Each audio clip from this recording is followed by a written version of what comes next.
네, 오늘 참 기쁘고 감사한 날입니다. 하나님께서 이 터전 위에 하나님의 교회를 세우시고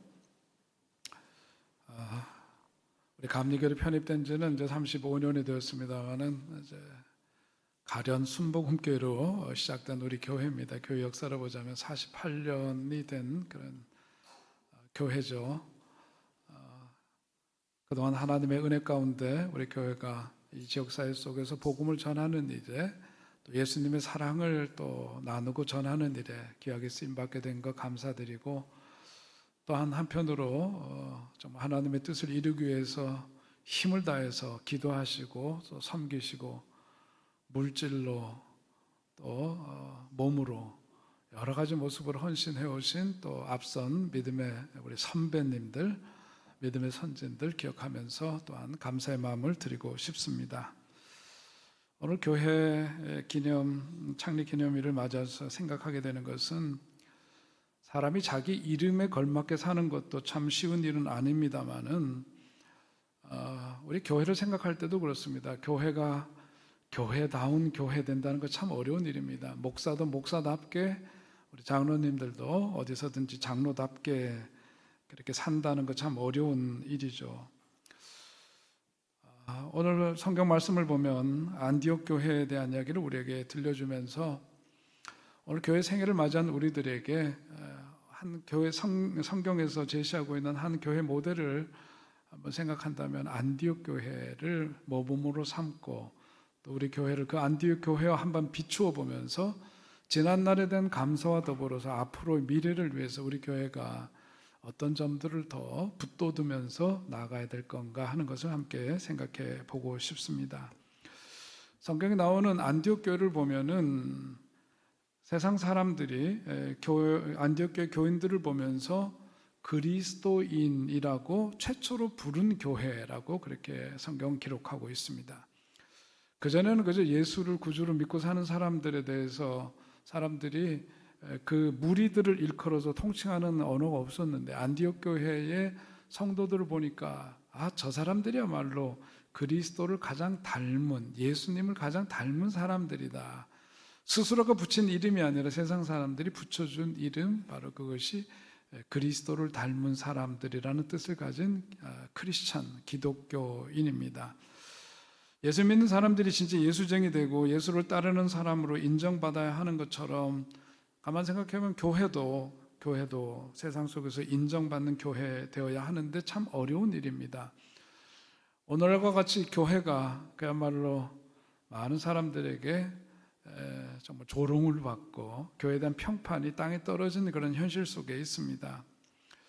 100이면 100 모인 사람들 모두가 다 잘할 수는 없기에 한두 사람만 잘못해도 그야말로 도매금으로 넘어가서 교회에 대한 평판이 그렇게 내려지는 것을 보면서 나름대로 건강한 교회요, 열심히 있게 성경적으로 사역하고 또 교회를 갖고 가는 그런 교회들, 또 그런 성도들의 입장에서는 좀 억울하다 그런 생각이 들 수도 있겠습니다만은 세상의 평가를 떠나서 오늘 우리는 예수님께서 우리들에게 보여주시고 말씀하신 그대로 우리의 교회를 어떻게 바르게 세워가야 할 것인가, 또 우리 자신이 각 사람들이 안디옥 교회 성도들 향해서 세상 사람들이 그렇게 예수를 가장 닮은 사람들로 칭했던 것처럼 오늘 우리는 일종의 거룩한 부담이라고 할지라도 예수님 말씀 따라 살기를 힘쓰고 적어도 예수님 비슷하게는 살기 위해서 애쓰는 우리들이 되어야 하지 않을까.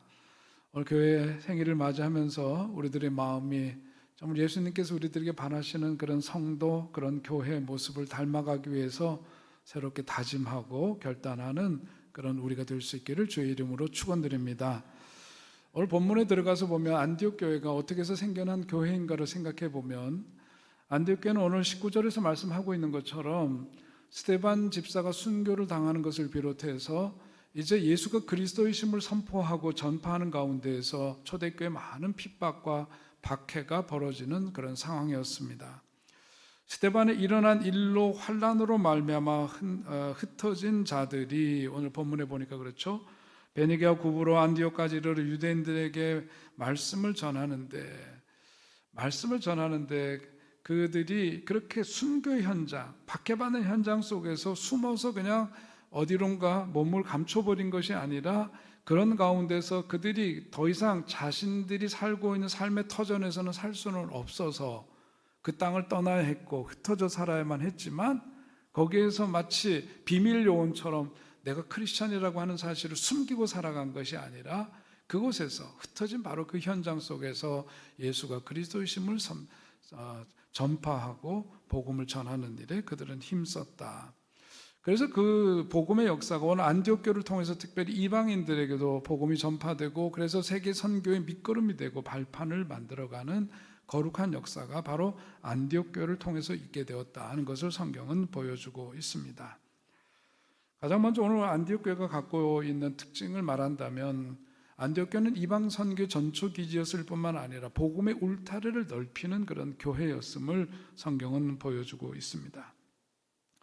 안디옥 교회는 유대인들에게만 복음을 전가한 것이 아니라 20절에 있는 말씀대로 구브로와 구레네 몇 사람이 안디옥에 이르러 헬라인에게도 말하여 주 예수를 전파하니 그랬습니다. 초기에는 그 복음을 전하는데 누가 1차 대상이었느냐 하면은 바로 유대인들이었어요. 그래서 개종한 유대인들을 일컬어서 유대인 크리스찬들이라고 얘기를 하는데 이 안디옥 교회에서는 어떤 일이 벌어지게 되었느냐 하면은 이제 헬라인에게도 다시 말해서 이방인들에게도 복음이 전하여지고 그들 가운데 예수 믿고 구원받는 사람들의 수가 더해지는 역사가 있게 되었다. 성경은 전하고 있습니다. 오늘 우리가 가장 근본적인 문제를 다시금 생각해야 될 줄 압니다. 교회 생일을 맞이해서 교회 존재 목적이 무엇이냐? 한마디로 얘기하면 교회 존재 목적은 뭐냐? 선교하는 데 있는 줄로 믿습니다. 선교하는 일입니다. 선교란 게 뭡니까? 선교란 게 다른 게 아니에요. 교회 존재 목적이 선교인데 선교라고 하는 것은 이 땅에서 예수의 복음을 전해서 그 예수를 믿는 자들에게 구원과 생명, 영생의 역사가 있게 된다는 것을 증언하는 일이고 그렇게 그런 일은 마땅하거니와 더 나아가서 예수의 사랑을 만민들에게 전하는 일이요. 선교라고 하는 것은 요즘 우리들이 흔히 얘기하는 것처럼 해외에 나가서 뭔가 교회 짓고 이러는 것만이 아니라 복음을 사람들에게 전하고 예수의 사랑을 실천해서 그들에게 예수가 구세주이심을 삶으로 보여주고 그들에게 증거하고 주의 나라를 이 땅에 세워가는 그 모든 일들이 다 선교라고 하는 그 이름 속에서 행해지는 일이고 바로 교회는 그런 일을 위해서 바로 우리 교회는 또한 이 터전 위에 바로 그런 목적을 위해서 세워진 교회인 줄로 믿습니다. 그래서 20절에 있는 말씀처럼 안디옥에 이르러 헬라인에게도 말하여 주 예수를 전파하니 이런 이야기가 그냥 단순한 그때 당시에 행했던 일을 서술하는 것으로만 그치지 말고 우리가 그 현장 속으로 들어가 보면 이게 얼마나 어려운 일인지를 우리가 헤아릴 수 있어야 합니다. 여러분 오늘 우리도 예수를 믿고 전도의 사명을 갖고 있다는 거 우리가 다 머리로는 알고 있습니다. 그러나 자기 삶의 울타리를 넘어서서 그것을 전하는 일은 결코 쉬운 일이 아니에요. 더군다나 지금 이 복음이 어디서부터 시작되었습니까? 예루살렘에서 예수님의 십자가 대속의 죽음 이후로 그것을 가지고 복음이 사방으로 전파되는 건데 그 복음의 시초는 어디서부터 시작되었느냐? 갈릴리에서 또 시작된 일이에요. 그러니까 지금 이 헬라인에게도 복음이 전해졌다라고 하는 것은 그 시대 주주인들이 누구냐면 헬라 사람들이죠. 로마의 제국 하에서 헬라가 주도적인 역사를 이루어가는 그 한복판에 저 멀리 변방 갈릴리 땅에서부터 시작된 그리고 예수로 말미암은 그 복음이 이제 이 헬라인들에게도 전해진다라고 하는 것은 엄청난 사건인 겁니다. 더군다나 오늘 본문에서 얘기하고 있는 것은 그들이 누구였느냐 하면 구브로 구레네 사람이라고 이야기하고 있는 것처럼 그들은 정통 유대인도 아니고 유대인 살고 있는 사람들도 아니에요. 오늘 우리 사회학적인 언어를 동원해서 표현하자면 그야말로 변두리 인생입니다. 주변부 인생인 거죠. 주변부 삶을 살아가는 그 사람들이 그 로마의 제국 한복판에서 아니 더 나아가서 열방 가운데 그들이 흩어져 살아가는 모든 삶의 자리에서 주의 복음을 대언한다라고 하는 것은 참으로 놀라운 일이 아닐 수가 없는 거죠. 오늘 교회 생일을 맞이하면서 우리들이 안디옥 교를 통해서 우리들 비춰봐야 될 것이 있다고 봅니다. 지난 10년을 돌이켜 보더라도 우리 교회는 계속해서 선교의 지경을 넓혀온 교회라고 저는 감히 말씀드릴 수가 있을 것 같아요. 재활동센터와 청소년 센터를 기반으로 했습니다만 그 이외에 어린이집도 그렇고 녹본종합사회복지관도 그렇고 이런 기관뿐만 아니라 이 지역사회 속에서 오케스트라 활동을 통해서 우리 협업을 하고 우리 교회가 우리 교회 것을 가지고 뭔가 자랑하고 그것을 실현하는 게 아니라 지역 주민들의 삶 속으로 들어가서 그것을 함께 공유하고 함께 협력해서 예수의 사랑을 전하고 있는 일들이 날로 확장되고 있는 것은 참으로 귀하고 우리들이 자부심을 가질 만한 일이라고 여겨집니다. 또 한편으로 우리 교회 자랑으로 여길 수 있는 게 있다면 뭘까? 교회는 우리가 그동안 오면서 어떤 큰 분열과 다툼이 있었던 교회가 아니에요. 세상에 보면 교회들이 많이 있는데 교회들마다 저마다 사정, 형편 다 다르지만 가장 오늘날 사람들로부터 지탄받는 것은 뭐냐 하면 같은 교회 속에 있으면서 다툼이 끊이지 않고 분열이 반복되고 있는 그런 현실들이 너무나 많습니다.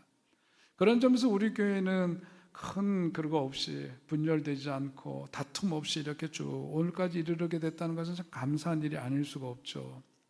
그런데 또 한편으로 생각해 보면 이 구련의 사람들 그리고 구부로와 구련의 사람들을 비롯해 가지고 초대교회 성도들이 바퀴를 피해서 흩어져 가지고 자기 울타리를 넘어서서 복음을 전하는 일을 생각해 볼 때 오늘 우리들은 그런 관점에서 보자면 우리끼리는 너무 친하고 편하고 좋고 친밀하고 그런데 그런 속에 우리들이 굳어져 있고 닫혀져 있다면 오늘 이 안디옥 교회의 그 현장과 비교해 봤을 때 우리는 그것을 넘어서는 결단이 필요하겠다 그런 생각이 드는 겁니다.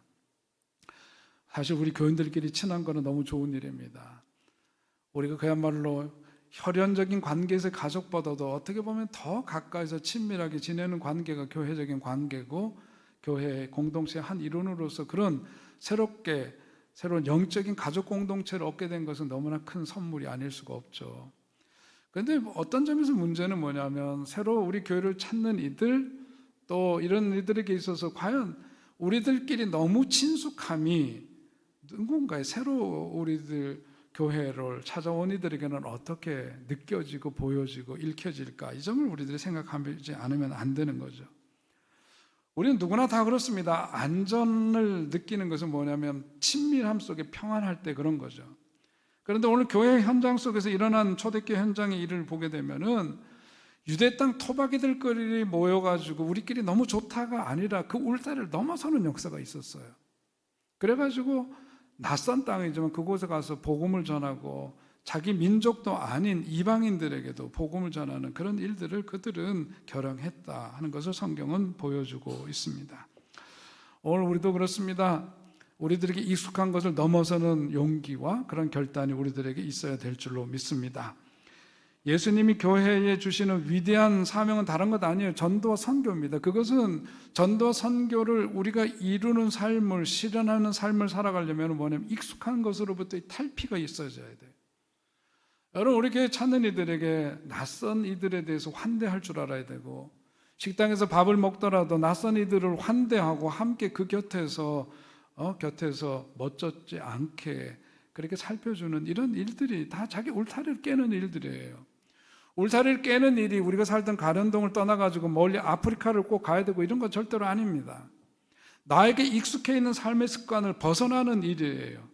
나에게 낯선 이들에게 마음 문을 열고 먼저 손 내미는 일이에요. 낯선 이들에게 먼저 환대의 언어를 가지고 사랑의 따뜻한 말을 건네고 그들이 뭔가 편안하게 안정감을 누릴 수 있도록 배려하는 것, 그게 울타리를 넘어서는 일입니다. 안디옥 교회 역사는 어떤 엄청난 일이 기적처럼 갑자기 일어난 게 아닙니다. 사람들의 마음이 예수님의 심성을 담고 예수님이 이 땅에 오셔서 보여주었던 그런 약자에 대한 그런 배려와 그들을 살리고자 하는 그런 마음들, 이런 것들을 그대로 함께 답습하고자 했던, 보여주고자 했던 이들을 통해서 나타난 결과인 거죠. 오늘 우리 교회 모든 성도들이 전도와 선교에 더욱더 힘쓰는 자들이 되시고 무엇보다도 환대하는 사람들, 낯선 이들을 환대하고 축복하는 이들이 되어서 하나님께서 바라시고 원하시는 더욱더 따뜻한 교회를 만들어가는 우리가 될 수 있기를 주의 이름으로 축원드립니다. 안디옥 교회는 성령과 믿음이 충만한 교회였습니다. 오늘 본문에 보는 대로 주의 손이 그들과 함께 하시며 수많은 사람들이 믿고 주께 돌아오더라. 성경은 그렇게 기록하고 있죠. 복음의 문이 조금 열리더니 주의 손이 그들과 함께 하심으로 인해서 나타난 결과는 뭐냐면 큰 역사가 그들에게 활짝 열려서 역사가 일어나게 되었다. 성경은 전해주고 있습니다. 저도 우리 교회 담임 목사로서 여러 가지 고민도 많고 또 이것저것 나름대로 해보려고 애쓰는 것들이 있는데, 목회를 하면 할수록 드는 생각은 뭐냐면, 목회라고 하는 게 내가 열심히 한다고 되는 게 아니구나, 그런 생각 더욱더 갖게 됩니다. 주님이 도와주시는 손길이 임하지 않으면 우리들이 땀 흘리는 수고와 밤잠 이루지 못하고 뭔가 고민하고 이러는 것들이 다 헛된 거예요. 땀 흘리는 수고가 다 헛된 겁니다. 주의 손이 그들과 함께 하심에 안디옥 교회에 일어난 역사는 바로 주의 손이 거기에 더해지면서 일어나게 되었던 역사임을 꼭 기억해야 합니다. 우리가 가정에서도 그렇습니다. 자녀 교육을 할 때도 그래요. 부모님의 그 열심이 자녀들에겐 필요합니다. 그런데 때로 부모님들 입술이 그야말로 바짝 마르도록 열심히 하고 피가 마르도록 그렇게 고민을 해도 오히려 문제가 되는 경우들이 더 많이 있음을 보게 돼요. 자녀들 기르는 거 보통 문제가 아닙니다. 그런데 우리들이 해야 될 일은 다른 것 아니에요. 궁극적으로 주의 손이 함께 하셔야 될 줄 믿으시기 바랍니다. 주님, 정말 내 자녀가 주님 손으로 정말 우리 아이 꼭 붙잡아 주시고 그의 마음을 주님 손으로 만져주셔서 내가 오직 주님밖에 의지할 길이 없사오니 주님께 맡깁니다. 주의 손이 함께 하셔서 우리 아이 건강하게 자라게 하시고 바른 가치관을 가지고 신앙관을 가지고 잘 자라도록 해주십시오. 기도하는 여러분 되시기 바라고 주의 손에 맡기는 여러분 되시기 바랍니다. 여러분, 가정에서도 그렇습니다. 부부싸움 싸워서 이길 자신이 있으면 싸워도 되지만 그렇게 해서 되는 게 아니라는 거 잘 알고 있습니다. 결국은 뭐냐면 기도해야 돼요. 주의 손에 맡겨야 합니다. 주님, 내 남편 붙잡을 수 있는 것은 주님 손이오니 주님 붙들어 주옵소서. 내 아내의 잘못된 이런 것들 고칠 수 있는 손길 주님밖에 없사오니 주님께서 만져주시고 고쳐주시고 붙잡아 주옵소서. 주님의 손이 임할 때 우리들의 그 가란 마음이 해소가 되고 우리들의 삶에 직면하고 있는 문제들이 해결되는 역사가 있게 될 줄 꼭 믿으시기 바랍니다. 이 안디옥 교회는 주의 손이 그들과 함께 하심에 어떤 결과가 있었느냐? 수많은 사람들이 믿고 주님께 돌아오는 역사가 있게 되었다, 그렇게 전합니다. 그런데 그 주님께서 함께 하시고 주의 손이 더해지는 역사는 뭐냐? 오늘 성령과 믿음이 충만한 바나바를 통해서 그런 역사들이 이루어졌다는 것을 보여주죠. 그러니까 오늘 우리 교회도 다른 것 구할 게 아니라 성령이 충만한 교회, 믿음으로 충만한 교회, 그런 교회가 될 때 이 시대의 상이 어떠하든 우리 교회는 하나님의 뜻을 힘껏 이루어드리고 부흥하는 교회로 탈바꿈하는 역사가 있게 될 줄로 믿습니다. 그런 교회 이루어갈 수 있기를 주의 이름으로 간절히 소원합니다. 오늘도 끝으로 드리고자 하는 말씀은 안디옥 교회는 어떤 교회냐? 사람을 세우는 교회였습니다. 25절에 있는 말씀대로 보면 바나바가 사울을 찾으러 다소에 가서 만남에, 이런 구절이 나옵니다. 여기 보면 그 사울이라고 하는 사람이 예수 믿는 사람들 핍박하다가 다메섹 도상에서 은혜를 받고 이제 어디로 가 있냐면 자기 고향으로 가 있었습니다. 박해가 이루어지면서 이 초대교회가 어수선해졌어요. 그러다 보니까 사도들의 기억 속에서도 이 사울이라는 사람은 이제 기억 속에서 지워지는 존재가 되어버리고 말았습니다. 잊혀지는 존재가 되었어요. 그런데 바나바가 어떻게 하냐면 바나바가 그 멀리까지 찾아가서 이 사울을 끄집어내는 거예요. 복음 전도하는 일에 글을 쓰고자 그를 불러내었습니다. 그런데 참 재미있는 것은 뭐냐면 이렇게 바나바가 그렇게 고향 땅에서 묻혀있던 사울을 불러내어서 그야말로 복음 전도의 귀한 일꾼으로 그를 세워주는데 그 이후에 어떻게 되느냐 하면 사울이라는 이름의 그는 사도 바울로 큰 사람 되어서 복음 전파의 큰 위대한 인물이 되고, 바나바는 그런 점에서 보자면 앞에 그렇게 표현되어졌던 그 이름들이 점점 이렇게 감춰지는 그런 것을 성경을 통해서 확인할 수가 있습니다. 여러분, 안디교회를 통해서 우리들이 배워야 되는 건 다른 것 아니에요. 사람이 세워지는 교회, 사람을 세우고 살리는 교회 되어야 할 줄로 믿습니다. 오늘 우리는 어떤 어려움이 있더라도 다음 세대를 위해서 더 기도하고 더 정성을 기르고 저 한 사람 한 사람들이 장차 자라서 그야말로 하나님을 믿는 그 믿음을 가지고 이 세상을 주의 복음으로 변화시키는 사람 될 수 있도록 우리가 힘껏 밀어줘야 돼요. 여러분, 사회 각 분야 속에서 그야말로 소금과 빛의 역할을 감당하고 하나님의 자랑되고 기쁨이 되는 자녀들로 택함을 받고 쓰임을 받고 세움을 받도록 우리가 더욱더 기도하고 응원해야 될 줄로 믿습니다. 그래서 우리 교회는 오늘보다도 미래가 밝은 교회요, 오늘 이제까지 정말 주님을 위해서 헌신했던 많은 종들이 우리 교회에 계시지만은 자라나는 세대가 기성세대보다 더 큰 일들을 감당하면서 주님을 영화롭게 하고 하나님의 나라를 이 땅에 더욱더 편만하게 펼쳐가고 세워가는 일에 귀하게 쓰임받는 우리 교회가 되어야 할 줄로 믿습니다. 우리 교회는 사람을 귀하게 여기고 사람을 세우는 교회 되어야 합니다. 우리도 모두가 그렇게 해서 하나님께 영광을 드리고 이 메말라가는 세상 속에서 위대한 하나님들의 사람들이 세워져서 하나님께 칭찬받고 자랑스럽게 여김을 받는 주의 교회가 될 수 있기를 주의 이름으로 간절히 축원드립니다. 이 시간 우리 함께